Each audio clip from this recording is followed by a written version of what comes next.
Hello दोस्तों, welcome to my YouTube channel technical movies tech. तो आज की इस वीडियो में जानेंगे कि कंप्यूटर सामान्य परिचय, कंप्यूटर जनरल इंट्रोडक्शन। कंप्यूटर क्या है? अक्सर लोग सोचते हैं कि कंप्यूटर सर्वशक्तिमान है। कंप्यूटर एक सर्वशक्तिमान है, परंतु ऐसा नहीं है। यह केवल एक स्वचालित इलेक्ट्रॉनिक मशीन है जो गति जो तीव्र गति से, यानी कि स्पीड ज़्यादा होती है इसमें। कोई भी कार्य करने की जो स्पीड है वो ज़्यादा है ह्यूमन से, यानी कि लोग जो इंसान से कंप्यूटर की स्पीड ज़्यादा है, जो तीव्र गति से कार्य करता है और कोई गलती नहीं करता है। क्योंकि इंसानों से गलती हो सकती है, लेकिन इस कंप्यूटर से गलती नहीं होती है ज़्यादा। इसकी क्षमता सीमित है, या अंग्रेजी शब्द कंप्यूट से बना है।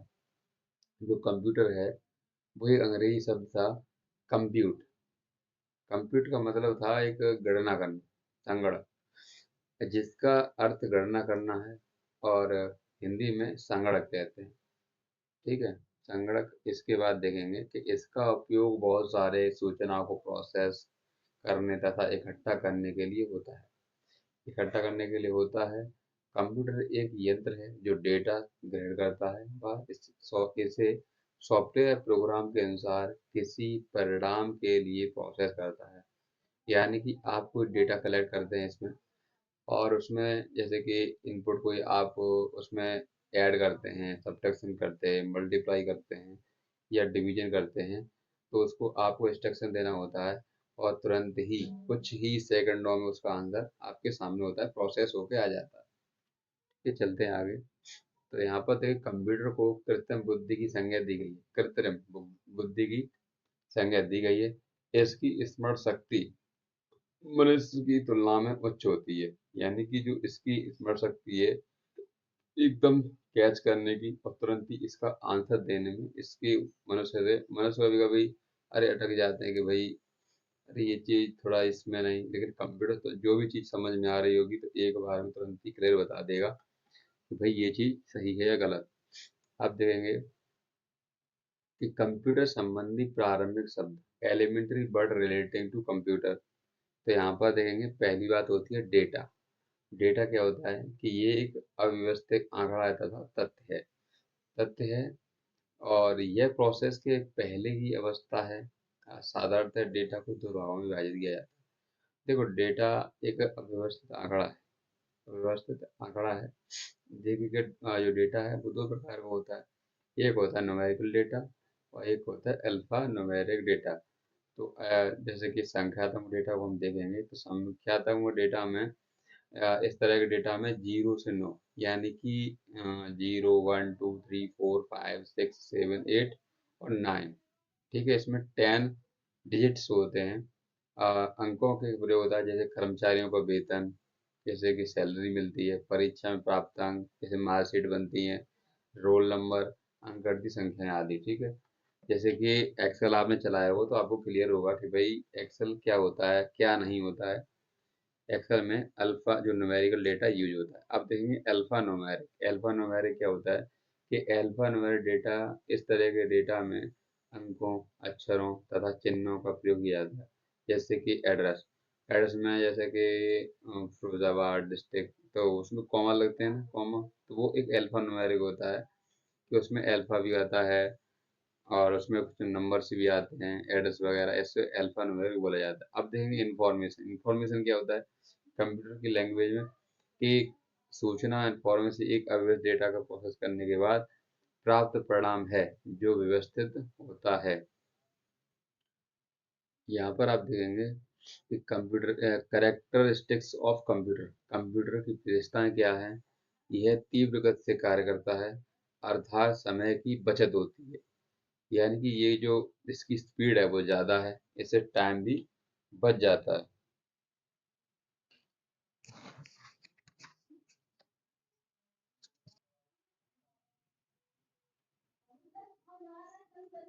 यह त्रुटि रहित कार्य करता है, यानी कि इसमें कोई एरर नहीं आती है। यह स्थायी तथा विशाल भंडारण क्षमता की सुविधा देता है, यानी कि इसमें ज़्यादा से ज़्यादा डेटा को कलेक्ट कर सकते हैं। यह पूर्व निर्धारित निर्देशों, प्री डिफाइंड इंस्ट्रक्शंस के अनुसार तीव्र निर्णय लेने में सक्षम है। जैसे कि आपने देखा होगा कि तुरंत ही आप कोई चीज़ डिजिट कर टाइप करते हैं, तुरंत ही क्लिक करते हैं, जैसे एंटर मारते हैं तो तुरंत ही आपके सामने जो इसका आउटपुट होगा वो एकदम क्लियर हो जाता है। अब चलते हैं आगे। कंप्यूटर के उपयोग, द यूजेस ऑफ कंप्यूटर, शिक्षा एजुकेशन के क्षेत्र में, जैसे कि आप स्टडी कर सकते हैं, ऑनलाइन क्लासेस चल रही हैं अभी, तो उसका स्टडी भी आप कर सकते हैं इसके माध्यम से। अब देखेंगे दूसरा पॉइंट है कि वैज्ञानिक अनुसंधान, साइंटिफिक रिसर्च में, रेलवे तथा वायु आरक्षण, रेलवे तथा एयरलाइंस रिजर्वेशन, जैसे कि railway ticket, air ticket book होती हैं। इसमें आते हैं बैंक में खातों का लेन देन, पैसों का लेन देन सब कुछ होता है इसी डिवाइस से। अब देखेंगे चिकित्सा विज्ञान, मेडिकल साइंस में भी कर सकते हैं, रक्षा डिफेंस के क्षेत्र में हो रहा है, पब्लिकेशन में हो रहा है, व्यापार में हो रहा है, संचार में हो रहा है, और प्रशासन एडमिनिस्ट्रेशन, और 11 मनोरंजन रिलेशन। ठीक है। आप देखें कि कंप्यूटर के कार्य क्या है कि डेटा संकलन, डेटा कलेक्टिंग करना, डेटा को इकट्ठा करना, उसके बाद डेटा संचय, डेटा को स्टोरेज करना, डेटा संसाधन, डेटा प्रोसेस करना, और डेटा निर्गमन, निर्गमन मतलब डेटा को आउटपुट देना। आप देखेंगे डेटा प्रोसेसिंग और इलेक्ट्रॉनिक डेटा प्रोसेसिंग क्या होता है। तो data processing and electronic data processing, computer के निर्माण से पहले निश्चित लक्ष्य को प्राप्त करने के लिए डेटा का संकलन, संचयन, संसाधन और निर्गमन हस्तचलित मैनुअल मेथड में उससे होता था। पहले ऐसे जो भी मेथड थे, हाथों से लिखते थे लोग, उसमें डेटा को लिखते थे, जैसे कि रजिस्टर्स वगैरह पेजों पर लिखा जाता था। ठीक है। जिसे डेटा प्रोसेसिंग कहते थे। जैसे जैसे टेक्नोलॉजी का विकास हुआ जैसे जैसे टेक्नोलॉजी का विकास हुआ इन सभी कार्यों के लिए कंप्यूटर का उपयोग होने लगा। इससे इलेक्ट्रॉनिक डेटा प्रोसेसिंग ईडीपी कहते हैं। क्या कहते हैं? Electronic data processing. ये यहाँ पर ध्यान देंगे। अब देखेंगे डेटा प्रोसेसिंग का मुख्य लक्ष्य अव्यवस्थित डेटा, रॉ डेटा से व्यवस्थित डेटा इंफॉर्मेशन को प्राप्त करना है, जिसका उपयोग निर्णय लेने के लिए होता है। देखिए, तो यहाँ पर चार्ट से समझेंगे कि देखिए पहले जो इनकमिंग डेटा होता है, जो आने वाला डेटा होता है, वो फिर हम जो इसमें इनपुट करते हैं कंप्यूटर में, इसके प्रोसेस होता है, और यहाँ पर आउटपुट आता है। ठीक है। यहाँ पर देखेंगे, ये कर्सर आप देख सकते हैं, इसमें आउट गोइंग इन्फॉर्मेशन जो आउटपुट आता है तो आउट गोइंग इन्फॉर्मेशन भेज देते हैं। जैसे आपने देखा होगा कॉल में, जब कॉल किसी को करते हैं तो आउट गोइंग होता है, जब कॉल आती है तो इनकमिंग होती है। उसी प्रकार से ये चीज़ है। आप देखेंगे कंप्यूटर सिस्टम के बारे में जानेंगे कि यह कंप्यूटर सिस्टम यह उपकरणों का एक समूह है जो एक डेटा के जो एक साथ मिलकर डेटा प्रोसेस करते हैं। कंप्यूटर सिस्टम में अन्य इकाइयों जिनका उपयोग इलेक्ट्रॉनिक डेटा प्रोसेसिंग में होता है, जैसे इनपुट यूनिट, वैसी इकाई जो यूजर से डेटा प्राप्त कर सेंट्रल प्रोसेसिंग यूनिट की इलेक्ट्रॉनिक पल्स के रूप में प्रभावित ट्रांसमिट करता है, जैसा कि automatic teller machine. Input unit आप देखा होगा, जैसे कि एक एटीएम मशीन होती है, इसे बोलते हैं ऑटोमेटिक टेलर मशीन। में जब हम निकासी यानी विड्रॉ रुपये निकालते हैं, विड्रॉ के लिए किया जाता है उसका उपयोग एटीएम का, तो हमें pin number, personal identification number डालना होता है। उसके लिए इनपुट इकाई के रूप में कीपैड का उपयोग किया जाता है। यानी कि उसमें जो कीपैड लिखा होता है, तुमने देखा होगा कि जो उसमें यहाँ पर देखेंगे यहाँ पर देखेंगे कि एटीएम कीपैड के बारे में जान लेंगे। इमेजेस में क्लिक करता हूँ तो यहाँ पर जैसे कि ऐसा कीपैड आता है, उसमें आपने देखा होगा जो यहाँ से इनपुट लेता है वो। तो इस प्रकार से आपने देखा होगा कि कीपैड इस प्रकार से उसमें आते हैं। अब चलते हैं आगे। अब देखिए आगे, central processing unit. Central processing unit क्या होता है? इसे प्रोसेसर भी कहते हैं। यह एक इलेक्ट्रॉनिक माइक्रोचिप है। यहाँ पर हम देखेंगे कि यहाँ पर हम रिसर्च करेंगे CPU हाँ, CPU इमेजेस। तो यहाँ पर आप देखेंगे जो सेंट्रल प्रोसेसिंग यूनिट होता है वो आपके सामने आ चुका है कि भाई सेंट्रल प्रोसेसिंग यूनिट क्या होता है। तो इस प्रकार से एक चिप होती है इस प्रकार से CPU में। यहाँ पर आप देखेंगे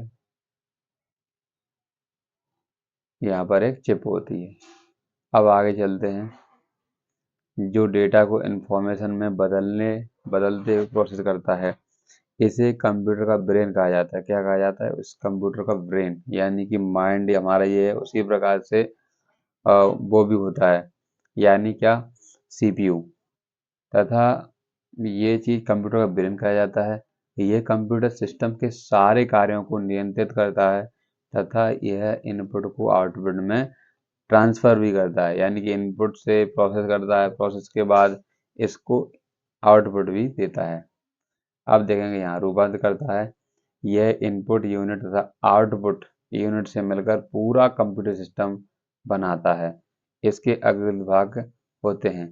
तो यहाँ पर देखेंगे इनपुट यूनिट होती है, इसके बाद सेंट्रल प्रोसेसिंग यूनिट, इसके बाद arithmetic logic unit, control unit और मेन मेमोरी। इसमें इतने प्रकार के होते हैं। और इसके बाद ये आउटपुट, हम सेंट्रल CPU, अरिथमेटिक ALU और CU, और ये मेन मेमोरी होती है। अब हम जानेंगे अरिथमेटिक लॉजिक यूनिट के बारे में। तो अरिथमेटिक लॉजिक यूनिट क्या होता है? इसका उपयोग अंकगणितीय तथा तार्किक गणना में होता है। अंकगणितीय गणना के अंतर्गत जोड़, घटाव, गुणा और भाग इत्यादि तथा तार्किक गणना के अंतर्गत तुलनात्मक तुलनात्मक गणना, जैसे लेस देन, ग्रेटर देन या इक्वल, यस या नो इत्यादि होते हैं। ठीक है। जैसे कि उसमें क्या है कि जो सिंबल्स आते हैं, अर्थमेटिक सिंबल, ये यहाँ पर कुछ दिए गए हैं, और भी सिंबल्स होते हैं जैसे कि आप अपने कीबोर्ड में देख सकते हैं। अब आते हैं कंट्रोल यूनिट पर। कंट्रोल यूनिट क्या होता है? इसे बोलते हैं शॉर्ट में CU। यह कंप्यूटर के सारे कार्यों को नियंत्रित करता है, यानी कि ये कंट्रोल करता है तथा कंप्यूटर के सारे भागों जैसे इनपुट, आउटपुट डिवाइसेस, प्रोसेसर इत्यादि के सारे गतिविधियों के बीच तालमेल बैठाता है, यानी कि ये दोनों चीज़ों को कंट्रोल करता है। कंट्रोल करने के बाद, जैसे कि कंट्रोल करना होता है, उनके बीच में पता करता है कि हाँ भाई, ये तुम यहाँ तक कंट्रोल रहना है और यहाँ तक कंट्रोल आपको रहना है। अब देखते हैं आगे कि मेमोरी यूनिट क्या होता है। यह डेटा तथा निर्देशों के संग्रह करने में प्रयुक्त कार्यशील रहता है, अर्थात वर्तमान में उपयोग हो रहे डेटा तथा निर्देश का संग्रह प्राइमरी मेमोरी में होता है। सेकेंडरी मेमोरी का उपयोग बाद में उपयोग होने वाले डेटा निर्देशों को संग्रहित करने में होता है।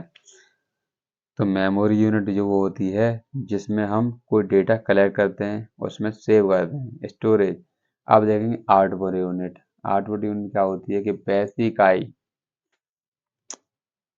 वैसी इकाई जो सेंट्रल प्रोसेसिंग यूनिट से डेटा लेकर उसे यूजर को समझने योग्य बनाता है, जैसा कि हम सुपरमार्केट में बिल अदा करते हैं आउटपुट और हमें रसीद प्राप्त होता है। जैसे कि हम कोई शॉपिंग करने जाते हैं, शॉपिंग करते टाइम जब पैसा हम देते हैं, अपने जो भी हमने शॉपिंग की है उसका पैसा देते, तो हमको एक स्लिप मिलती है, स्लिप मिलता है। जैसे कि यहाँ पर आप देखेंगे, कीपैड को हटा देता हूँ मैं। देखिए, चीज़ों को आप क्लियर करके समझिए, आराम से समझिए। जैसे कि मैं बिल स्लिप होती है, तो यहाँ पर आप देखेंगे बिल स्लिप क्या होता है। तो इस प्रकार से आप देखेंगे कि काफ़ी बिल स्लिप होती हैं इस प्रकार से।